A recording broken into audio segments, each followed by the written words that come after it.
Welcome to episode 3 of the Coach 'em Up podcast. I'm Travis Turner. That is Ed Chapman, and a little bit of a special episode here. Ed and I are going to indulge ourselves in a topic that is near and dear. Of course, our podcast is about building a coaching resource. The idea of Coach 'em Up is we're coaching ourselves as coaches, as parents, so that we might better serve our players, our children who are involved in youth athletics, high school athletics. And so Ed and I are going to continue to build that resource over time. I mentioned at the end of episode 2, uh, anybody that wants to jump into the comments, if you've got a topic that you'd love to hear us talk about, share that with us and we'll add it to the list that Ed and I continue to build. You know, this whole process for us is based on our own experiences. And in large part, we have to acknowledge our failures, the things that we wish we had done better, the things we're going to try to do better, but things that we hope we can help other coaches with going forward. But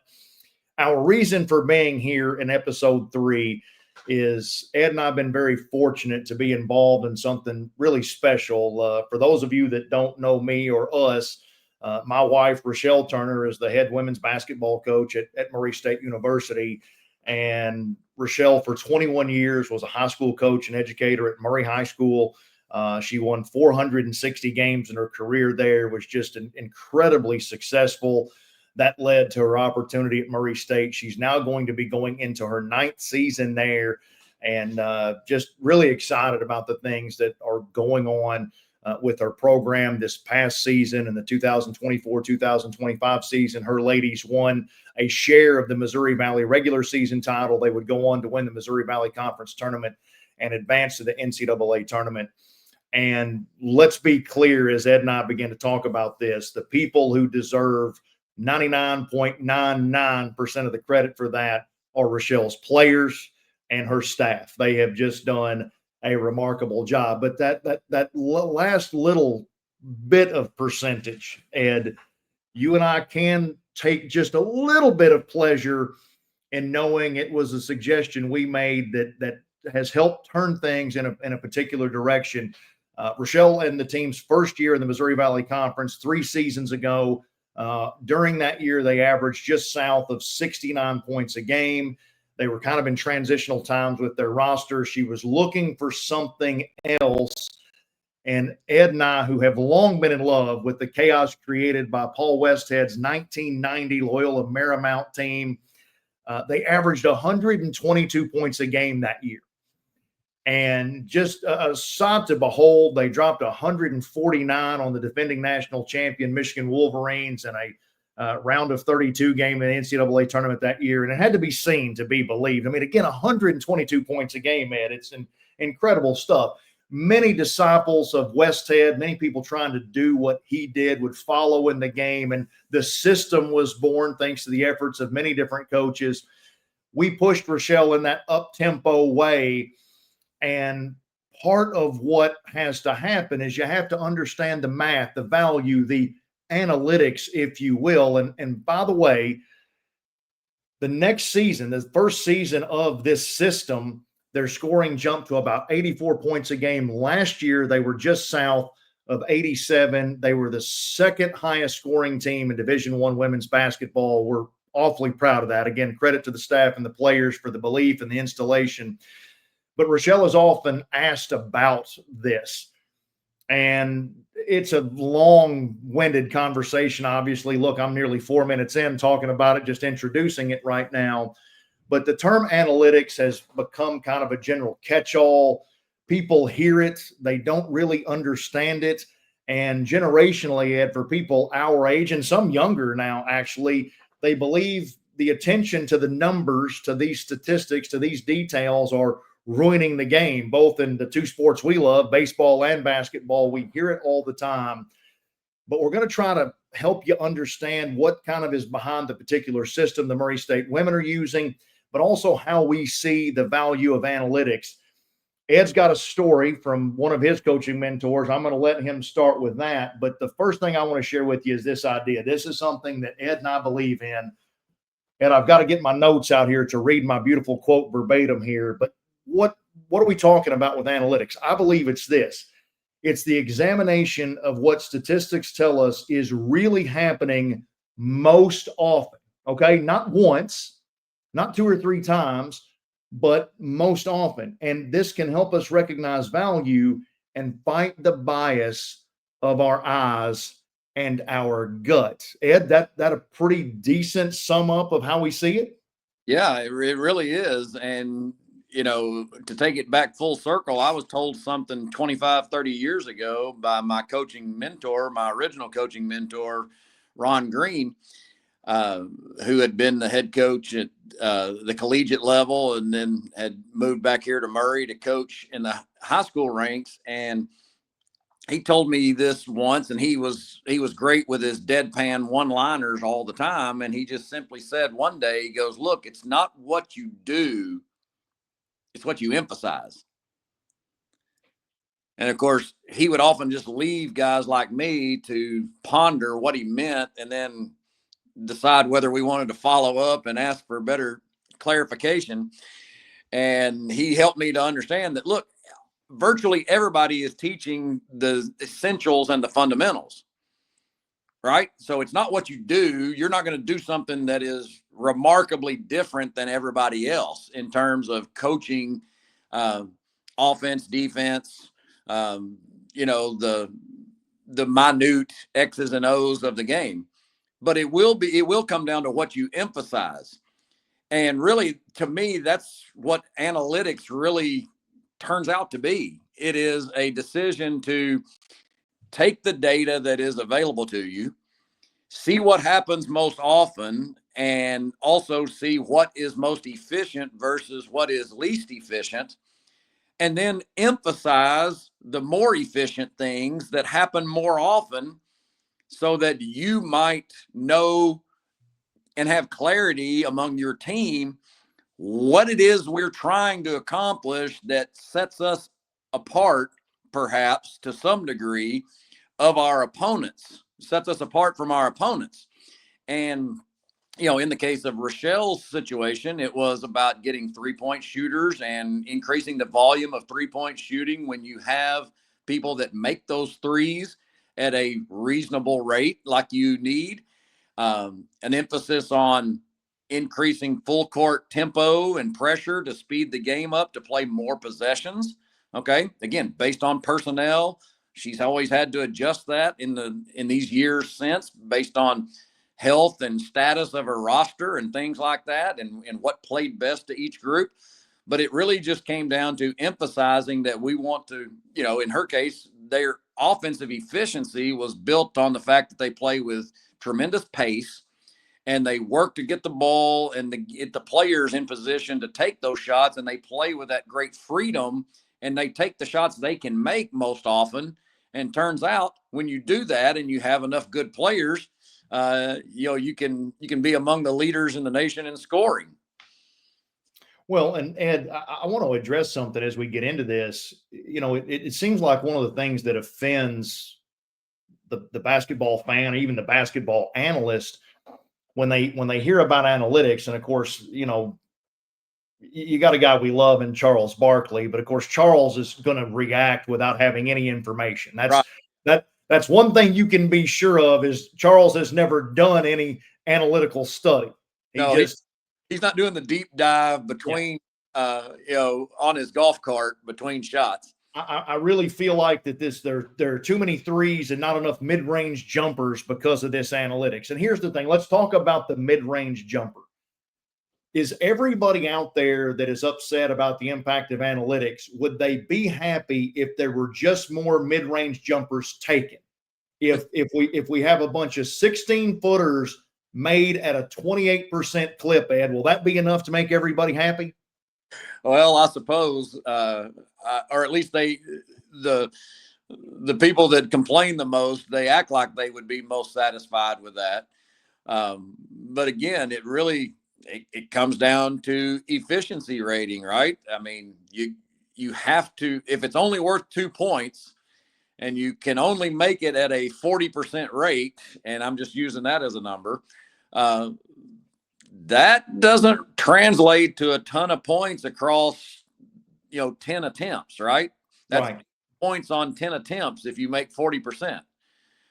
You could get 8 points by making 3 out of 10 threes. You'd actually have an extra point to play with. That's right. You got 9. Well, and I actually have a little data that I brought to the party. There's plenty of that to go around, right?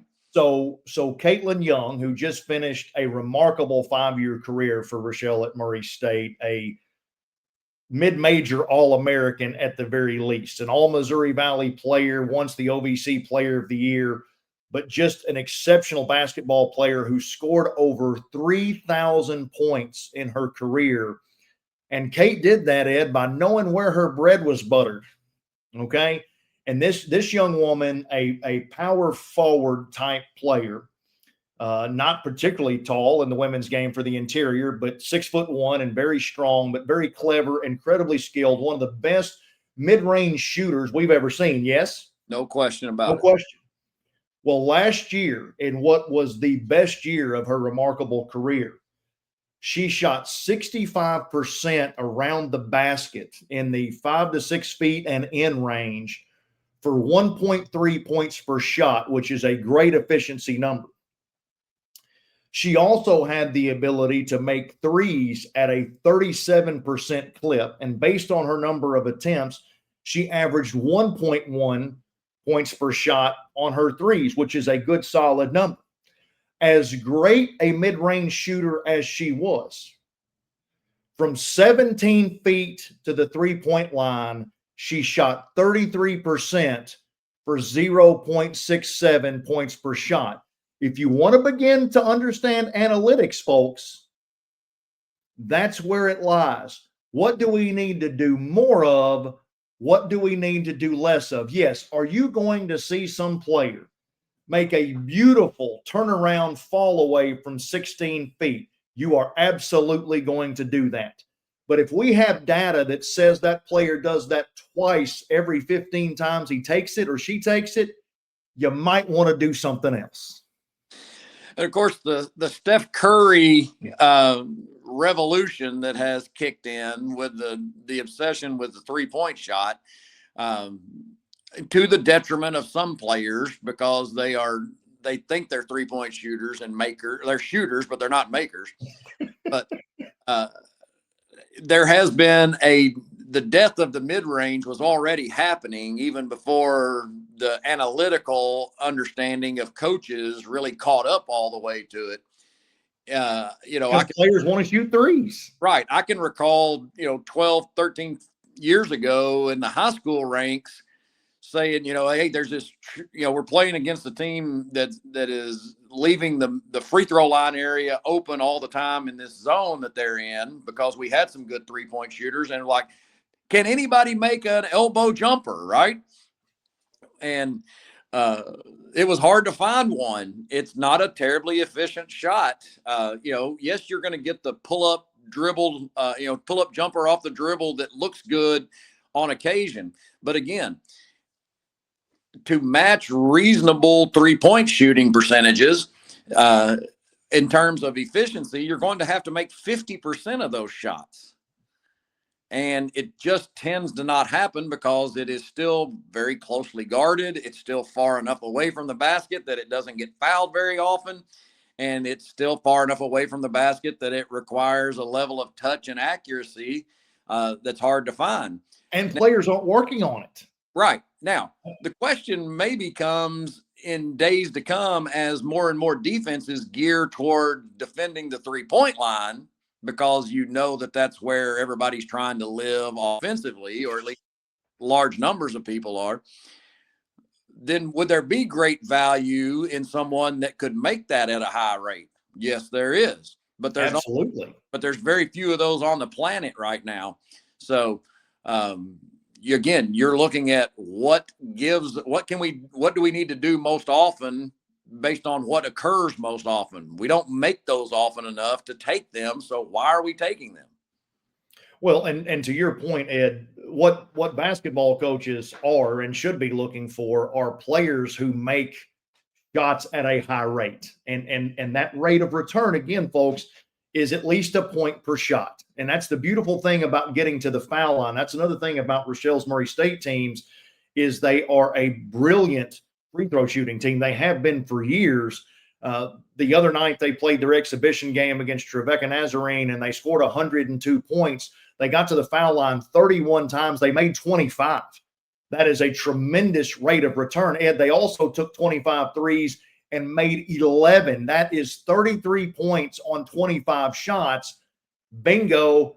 That is why we prize those opportunities. And understand this about the women's game as well. The men at their size with their athleticism are often playing above the rim in the paint in traffic. Women are not doing that.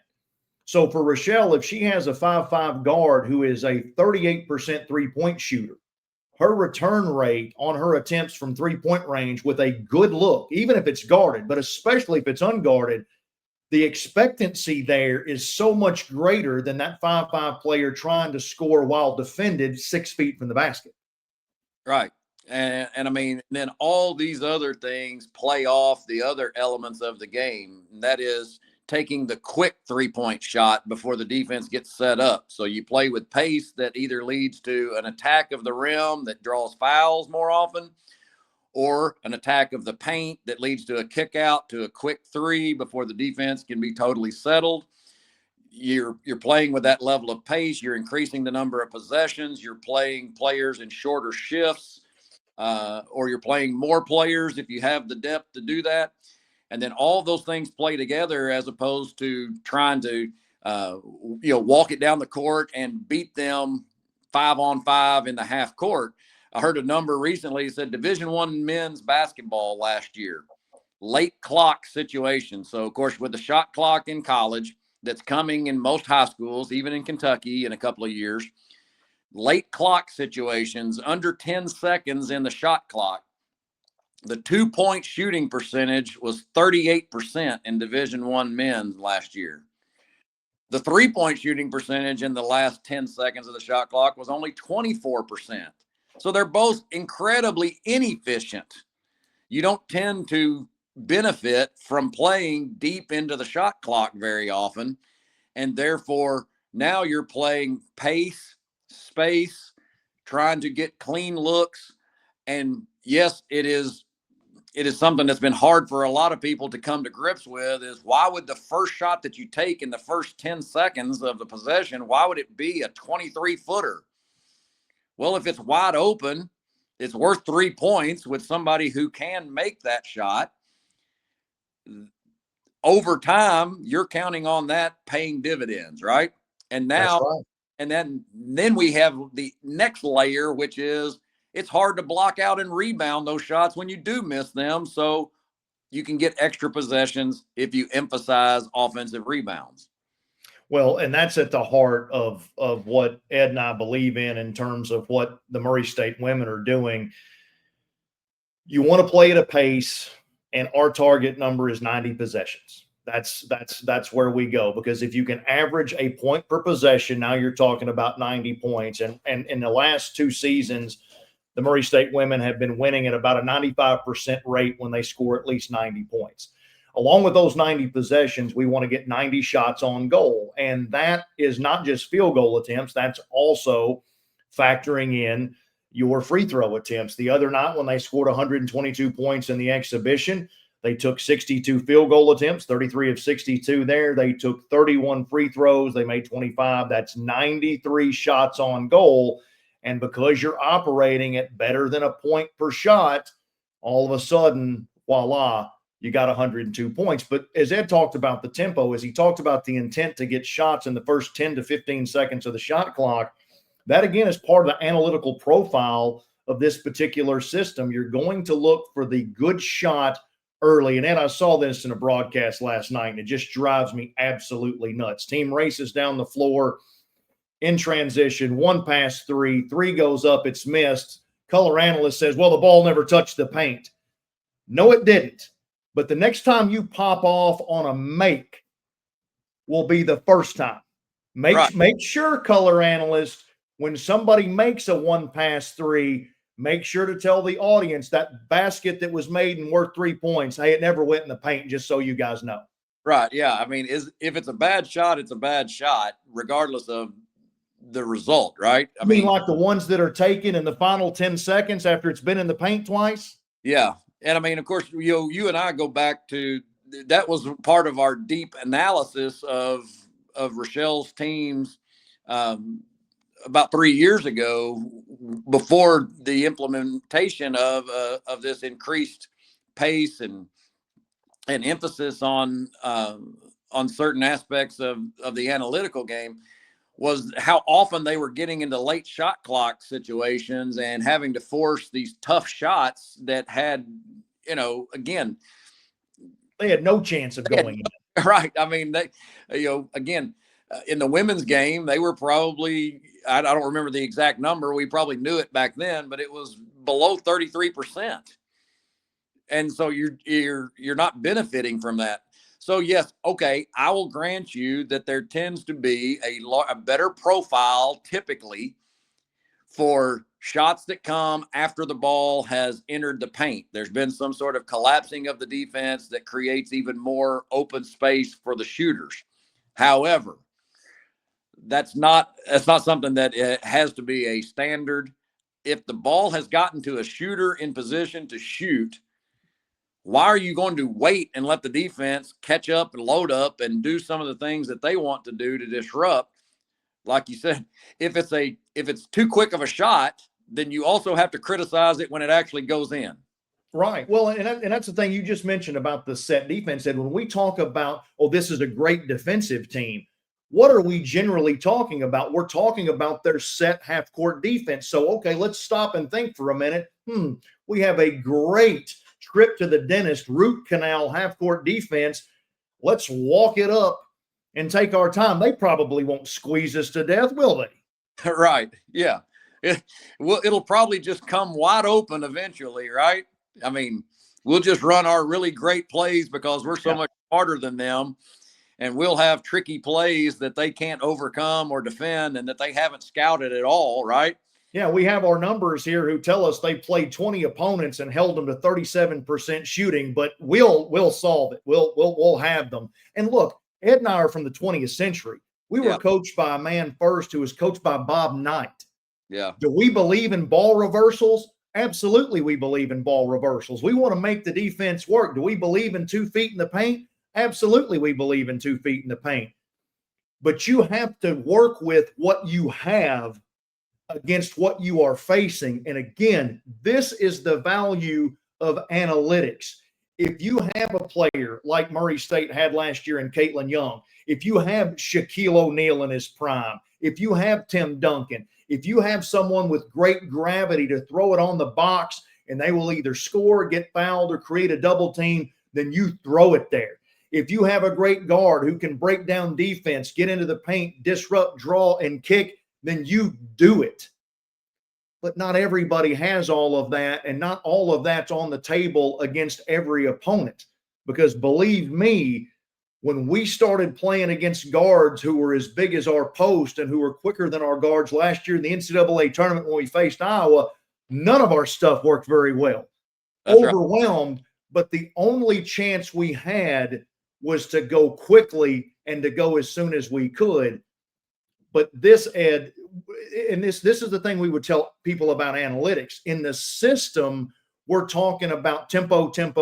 We're talking about a certain number of threes, a certain number of frees, all of these things. But we would also say if you have half-court efficiency, if you have half-court dominance, if we have numbers that show that your team in the half-court scores 1.2 points per possession, then grind her out. Yeah. And of course, like you said, Rochelle's team last year, what they had to do was sort of evolve with their lack of depth as the season went on, that required players to have to stay on the court longer than perhaps they would have preferred in terms of forcing even more possessions per game. But they had reached a point where they had incredible efficiency in the half court, but they still played and worked to get the ball into shooting positions relatively quickly in the shot clock, which played to their strengths, which allowed them to maintain that scoring punch that they had throughout.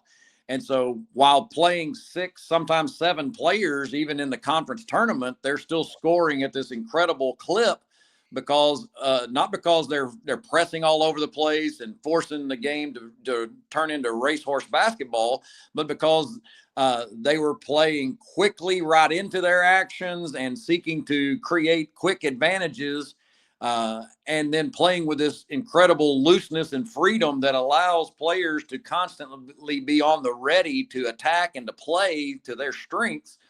And it wasn't just simply, hey, we just run down the court and shoot a bunch of threes. Well, if the team wants to take away our threes, then we're just going to beat them off the dribble and score it at the rim and force them and see if they can play defense without fouling us. And there were nights where they took 35, 40 threes, and there were nights where they took 20, 25 threes. It's simply about being in attack mode and knowing what you are valuing and what you're emphasizing. Obviously, the threes get really emphasized when you have those nights where you make 12, 13, 14 threes, and you're like, Right. they make everything. But it's not a live by the three, die by the three. There are ways to attack and to play analytically to get the number of possessions and the efficiency that you're looking for. And that's really, if there's a secret sauce, that's really what they have hit on, is finding their level of efficiency. Of course, they got a new squad this year with some holdovers and a lot of new faces, but they'll be trying to figure out what is efficient for us as a team that allows us to put the defense on their heels as much as possible.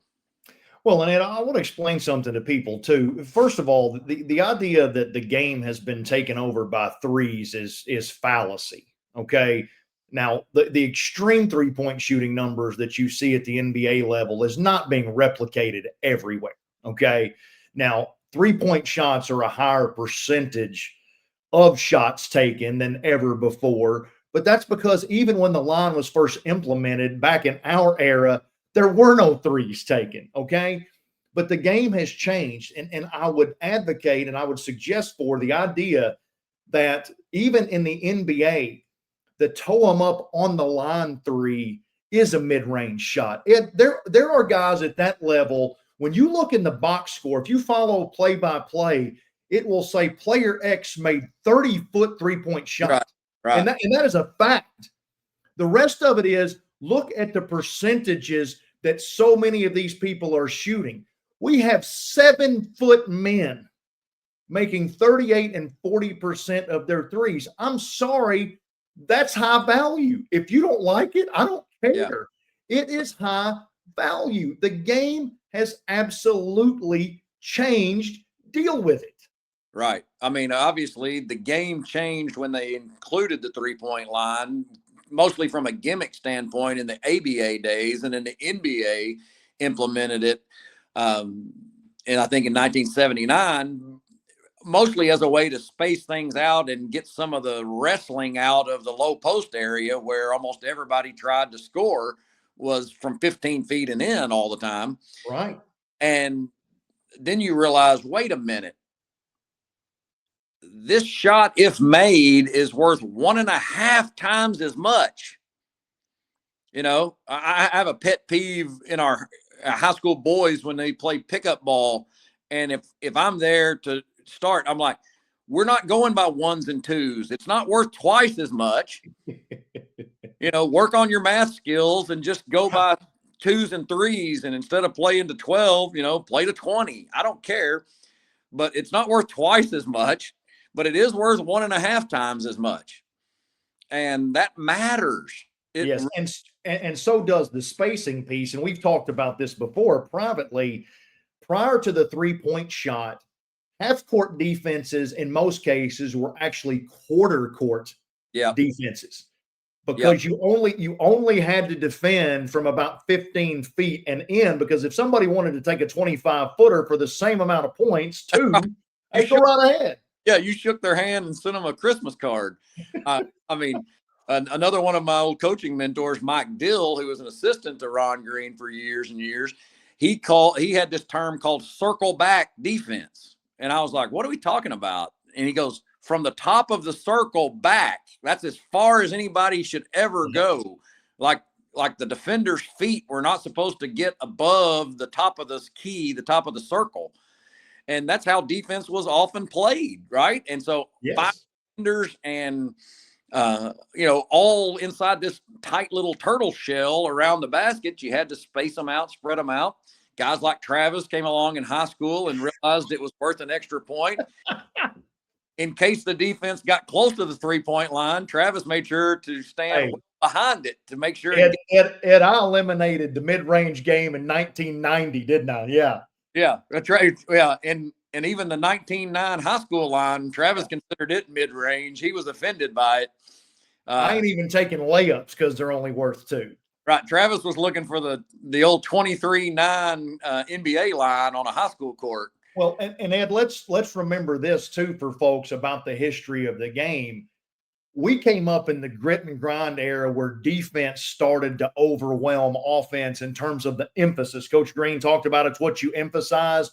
Mid-'80s on, before defense had been an afterthought. You guard your guy, you try to stay in front of your guy. Contact of your guy is not allowed. There's not a lot of rotational help defense, okay? But there was a time when pace in the 60s and 70s, and of course Adolph Rupp had been doing it at Kentucky for decades. That was part of Kentucky's brilliance, was they played faster, more possessions, they focused on scoring the ball. But there was a time when people played at pace, but they didn't make shots from the perimeter because, folks, they were shooting them like this. They were shooting them like this. And when you played at pace, there were rebounders who averaged 25 and 30 rebounds a game because everything was a miss. Right. Okay? It was a different animal, but they still went up and down. But you realized eventually, hey, it doesn't look too good when Cotton's chucking it up from out there. We got to get it into Leroy around the basket and let him power in and put it in. And that's the other thing, Ed, that has happened in the game is people's preoccupation with point prevention. It's basketball. It's not unbasketball. It's make baskets. And why in the world has everybody determined that the only way to win is to keep the other fella from scoring? Why don't you score? I told you Murray State, the women win at 95% when they score 90 or more. You score 90 and go, hey, buddy, you got to score 91 to beat me. Yeah. Yeah. I mean, again, it's all a matter of perspective, right? If you want to insist, there's really not a whole lot of strong data that says that championship teams are really based on defense, right? The old defense wins championships is not necessarily, it doesn't necessarily play out that way. Yes, you can be one of the best defensive teams, but you also got to be good enough offensively, or vice versa, right? Right. And, even in the NBA last year in the finals, we saw a great clash of that with Indiana's improved offense that led them to run through the Eastern Conference, and Oklahoma City, as I represent them, their love. You are representing them. Look there. Their love of defense, but also they had to be good enough offensively, right? And so analytically, the Thunder, the team that my son turned me on to, I don't love the NBA as a whole, but I do love them because they say, look, we're not great rebounding wise. We're not built like that, our roster. So our margin, our efficiency will be, we're going to play the ball and see a man. We're going to force turnovers, and that will make up for the rebounds that we can't get. And that is, it seems to have worked pretty well for them. Oh, absolutely. Well, and I'll say again, Ed and I are from the 20th century. We were coached by a man who was coached by Bob Knight. We love defense too.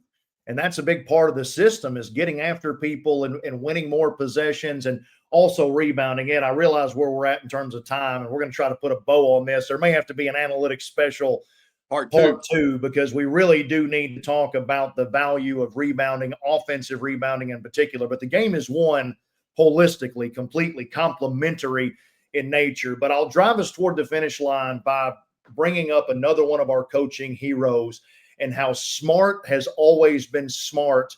We didn't invent smart basketball. I'm pretty sure Hubie Brown invented smart basketball. One of the 5 greatest basketball minds ever. I don't care who you name as the other 4. He's one of them. He might be number 1. Tremendous coach, tremendous clinician, great analyst. Hubie is as good as it ever got. And there is a video of him, Ed, teaching at an outdoor basketball camp in the 70s. And Hubie is telling people the way to win is to have more possessions and to take more shots. Whether you take better care of the ball, whether you create more turnovers, whether you don't allow offensive rebounds, or whether you get more offensive rebounds, but get more shots. And there has been study after study. What is the most common thing among recent men's national champions? It's only one thing. It is shot volume. Get them up. Yep. And then you have to work backwards from there and say, how do we get more shots than our opponents? It becomes then how you do all the things that you do. And it's not even, simply it's more shots. But even better than that is more efficient shots, the right people taking the right shots, the right places, in the right ways, the right times. And that's honestly what analytics is. It's studying what happens most often and then figuring out, hey, I'm not going to be biased by what I see. What do my numbers actually tell me? And I know it still scares the people who, are fearful of a spreadsheet doing the coaching, but hey, there's something to it. There's plenty to it. Otherwise, you're just setting yourself up to bang your head against the wall and say, well, we just want to shoot a better percentage than that team does today, and we'll beat them by shooting a better percentage. Okay, that's a pretty variable thing. Better hope that you do. Well, and Ed, that puts a good bow on where we are today. We'll kind of bring it in, and I'll close or start us toward a close by saying this. My friend here, 30 years deep in his coaching career, my wife, who is outstanding, one of the best coaches in the country, 30 years deep in her career. I trust their eyes. I trust their gut. I know they do too. What both of them will tell you is analytics, the spreadsheet, as Ed said, it's not the whole thing. It is an incredibly valuable tool. And if you're not using it, because Ed and I've got pages of information here about our baseball analytics discussion, and I didn't use that because I didn't want to run audience off. But that may be the part two, is we'll do analytics in baseball. But we have such great data, we have such great information. Knowing how to use it for the betterment of your team, that's where the value lies. It is incredible what we can track. It is incredible what we know. I think the folks not using it are making a mistake. Money on the table. That's right. I mean, we're all doing basically the same stuff, but what do you emphasize? That, to me, that is where you find the margins, and that's really what analytics is about, is finding the right margins and emphasizing them. There you go. So that's going to head us to the finish line here on Coach 'em Up episode 3, the analytics special. And I would preview for you what episode 4 is going to be about. But Ed and I've got to sit down and we've got to work through the 1,000 potential things. I think coming soon is going to be that idea, parents coaching their kids. That's going to affect a lot of people that might tune in, Ed. We may want to have that in the line here pretty soon, but we're going to take a look at some of our favorite topics. And so episode 4 going to be a surprise for you. But my friend, we hope folks will enjoy the double feature today. Episodes 2 and 3 on the board as always, partner. Thanks so much for your help. All right. You got it. All right, folks, that'll wrap it up for us here on episode 3 of the Coach 'em Up podcast. We'll see you next time here on the Barrels and Buckets channel.